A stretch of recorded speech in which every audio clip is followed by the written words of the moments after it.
This is Adam Gorney with the Respect My Decision podcast. This week's guest is Ryan Young, who covers across the Pac-12 for us. One of his many responsibilities is covering Colorado football and recruiting for CU Sports Report.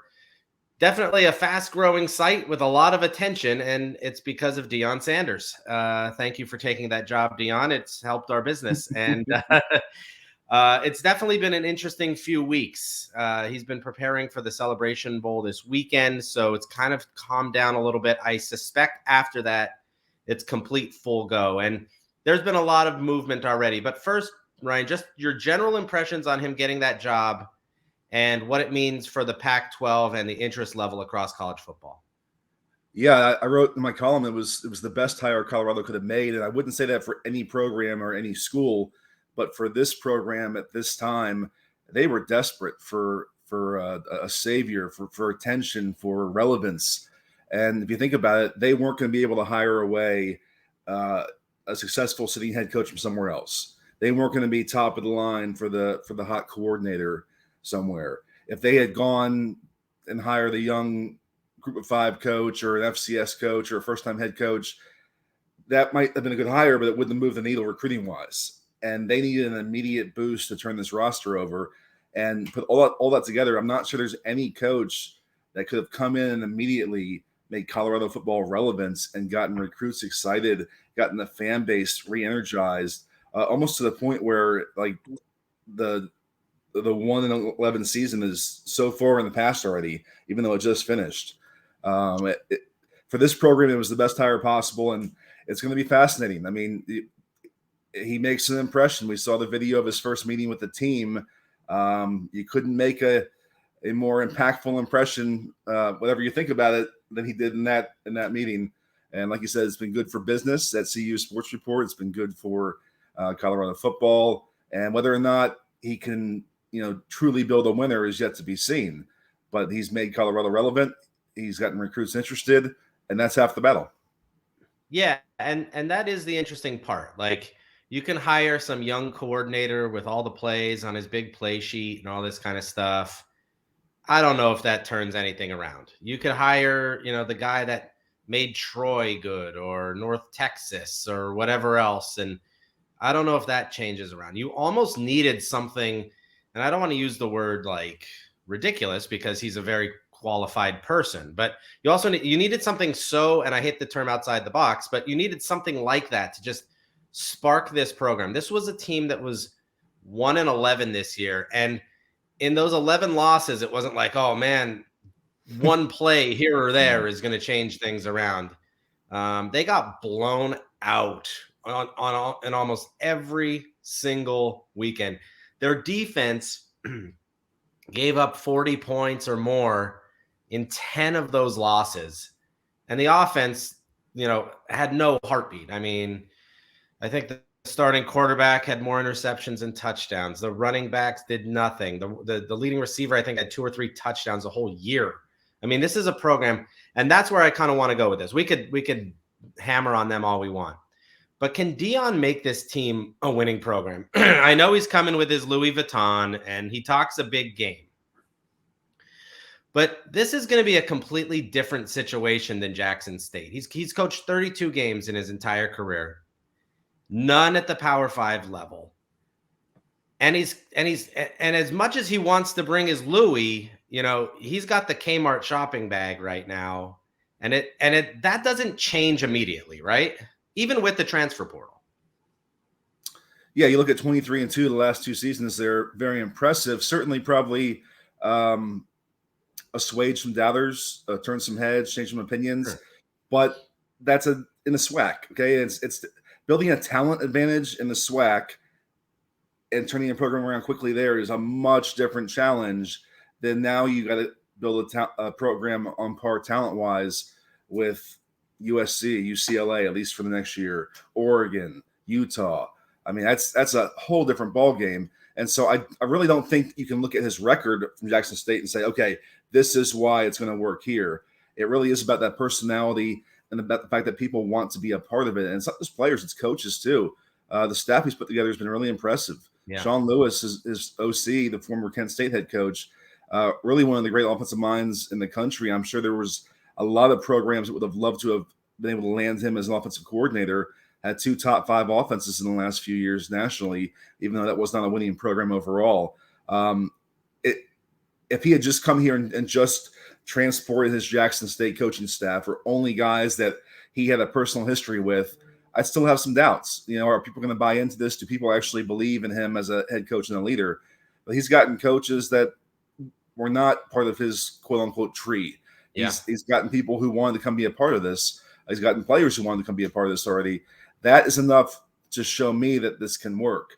To what extent, no one knows.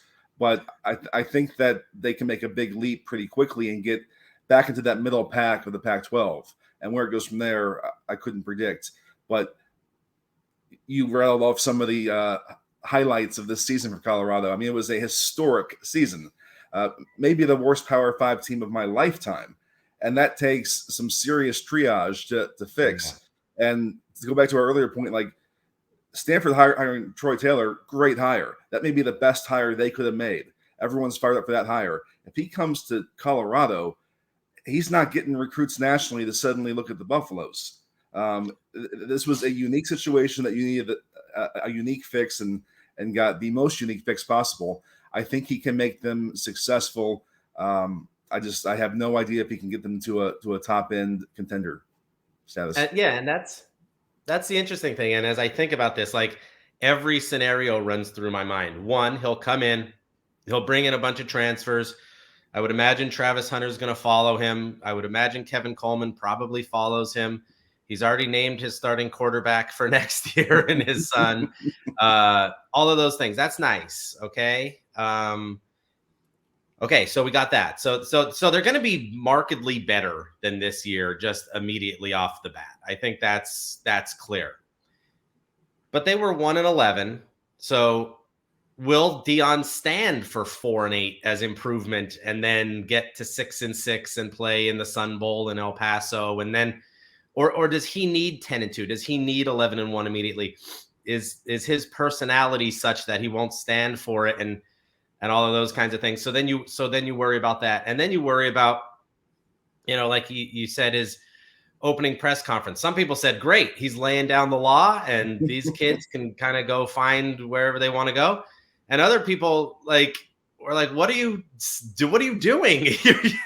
You're telling the entire team to go to the transfer portal because you're bringing your own guys in, but you don't have guys. Like, you don't have that many guys. Like, you think you might, but who knows? I don't see yet an influx of transfer portal guys flying to Colorado to do that. I don't see. I mean, there's been some impressive recruiting wins there. So, and then you get to, okay, let's say he is incredible and he is 9-3 his first year. I mean, Mel Tucker left after 1 year and he had a losing record and people wanted to hire him away. So there's just so much that goes into this that it makes it awesome to follow. But anybody who says they know what's going to happen in Boulder from Sunday morning after he's done with Jackson State until the end of next season, there's just no knowing, right?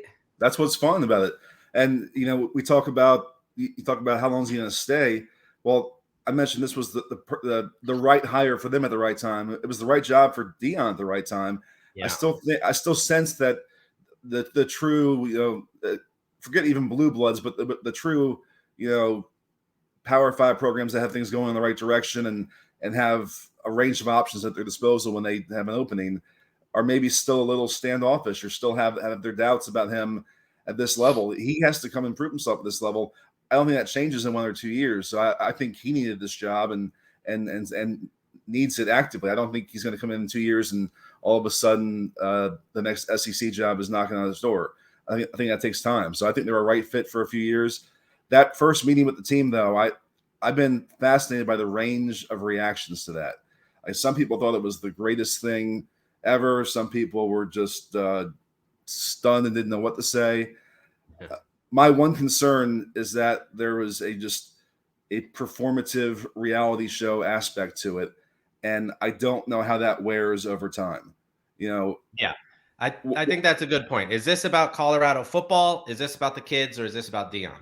And I think that is definitely part of the issue here, and the concern is that, and look, it's about every coach, don't get me wrong, but not every coach has a camera crew following him around through at, every move at all times. at all times for a team that needs desperate help to become even halfway good. And that's the thing. Like, we could go down the list. TCU was actually one of their better losses, which is amazing. They lost by 31 to Air Force. They lost by 42 to Minnesota, and Minnesota hardly scored 42 points the rest of the year. I mean, it's not exactly an offensive juggernaut. UCLA blew them out. Arizona blew them out. They beat Cal in overtime, which is an indictment on Cal. But Oregon State, Arizona State, Oregon blew them out. USC could have blown them out even way worse because they hardly played with a pulse in half of that game. Washington blew them out. Utah scored 63. This is not an easy situation. And so that is also, I think, a good point that needs to be discussed. Is this Dion's show? Yeah. And go back to that message though. And it's not that the message itself was so extraordinarily unique. Like Lincoln Riley came to USC last year and said in the press conference, we're going to turn over 30 roster spots. And to me, that was bold at the time. I'm like, wow, he's just coming out and saying that we're going to turn over 30 roster spots. It's some version of what Deion said was in that vein. It was just a little more, performative and extreme. But yeah, I mean, this roster needs so much help. The defense was hapless. The offense got a little bit better as the year went along. And now, obviously, it's kind of a totally different situation. They've lost some linemen. It's going to be a new quarterback. So it's all starting from scratch. Anyone, like you said, who can project what's going to happen is fooling themselves. We don't know. Getting a few recruiting wins early, getting a 4-star running back in Edwards, getting some talent from different parts of the country, 3-star receiver, linemen, some defensive pieces is great, but they need so much help that he has to win, not just a nice battle here or there. He has to win in recruiting if he's going to win on the field. And they're still a far ways away. It's going to be interesting. And ultimately, it's about how the guys buy in and if the reality show aspect of it does wear on the whole thing at a certain point. Because again, this is new to all of them. They've seen cameras around a couple times. They've been a part of the the speech and everything for a week or two. But when you're in month 8 of building this program, and that's always a part of things, how does that take to the guys? Yeah, and I do also want to credit Dion and say I appreciate the honesty, because every coach in the country, especially the teams that are struggling, are shipping guys off left and right and forcing guys out and bringing portal guys in spots. And there are teams out there, especially in the SEC, that have like 20, 25 guys in the portal, and all of those guys are not by choice. I mean, some of those guys got shipped out. So I appreciate that Dion kind of came in and said, what everyone else says behind the scenes. He dumped half of his recruiting class on day 2. He's bringing some guys in. I think Taj McCoy is a talented kid. Asad Wasim from Orlando has a lot of connections in that Orlando area. It'll be interesting to see if Dion can recruit Florida kids. That's why I thought USF was really the right spot for him. He's a guy from Southwest Florida, obviously played at Florida State, could recruit the state like crazy and win there. There's a possibility of winning at that level that would then project him into a Power 5 job. But he's also 55 years old. This isn't Dion 30 years ago, the guy we remember growing up with. Great point. Yeah, he sort of needs to get into the Power 5 world before he gets into his 60s here. So it's definitely such an incredibly interesting situation. Dylan Edwards is huge. I think he has the ability, especially in the Pac-12. He's sort of a Deuce Vaughn, Blake Corum mix, and they're going to get him the ball in a lot of ways. And then the final pieces. Can he get Malachi Coleman, the number 1 player in the state of Nebraska, who had been committed to Nebraska? Nebraska continues to go after him, but it seems like he wants to explore his options to come to Boulder. That is a 6'5", 200, pound athlete that could play edge rusher, outside linebacker, wide receiver, all kinds of things. Caden Proctor told me when I asked if he had interest in Colorado, he said not too much, but we'll see. That might be some blowing smoke there. He's a guy that has been committed to Iowa, but looking at Oregon, I think NIL will play a big factor here. I heard Dion took a pay cut so he could hire more staff. I think those are the things when I hear in the media reports of, oh, Auburn thinks he's a pain, or this school thinks he's a trouble, or this or that, you kind of roll your eyes at that, and you're like, this guy has basically done everything in the coaching world. And I understand that there are some concerns about some past issues at his school in Dallas, but if we're going to go down that path, then Hugh Freeze at Auburn is a ridiculous hire. But he's done everything since being a coach that has been like perfect to the T. And now it looks like he's putting together a phenomenal staff at Colorado to at least be able to compete there. Yeah, but just remember, this defense was so bad that, and they lost maybe two of their best players. In the cornerback who transferred to Cal, linebacker was a 6-year senior. So take a defense that couldn't stop anybody, bottom of the FBS, and maybe had a couple good pieces working in his favor, and they're gone. He needs so much help here. So just keep that in mind as we get to September, and you see, oh, they're giving up 40 points a game still. Well, look at where they came from. They're coming from the very bottom, like a mile behind the starting line of every other FBS program. So it's going to be a long haul. But anyone who can get the athletic director to call him Coach Prime certainly has earned the confidence of his bosses and many others so far. So I'm not going to be the one to doubt him. And I go back to the staff he's brought in. Landing a guy like Sean Lewis, like that guy could have gone to a lot of places. He had options. He's a desired offensive commodity, and he wanted to be a part of this. He believes that attaching his wagon to Deion Sanders is a good thing for his career. He knows better than me. He's talked to him, more than any of us have. So I'm going to give some benefit of the doubt that the people buying into him have done their due diligence and know what they're signing up for, and that they have reasons to believe this is going to work. So I'm not going to doubt him, but I certainly am not ready to throw down any bets and say, oh, they're going to win X amount of games this year and 2 years and 3 years. It's going to be interesting. That's all I can guarantee. It will be interesting.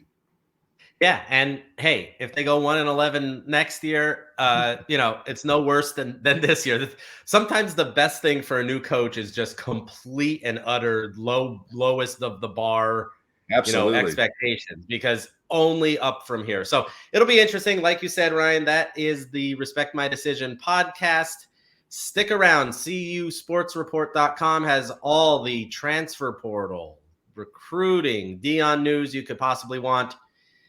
That is Ryan Young. I am Adam Gorney, and that is the Respect My Decision podcast.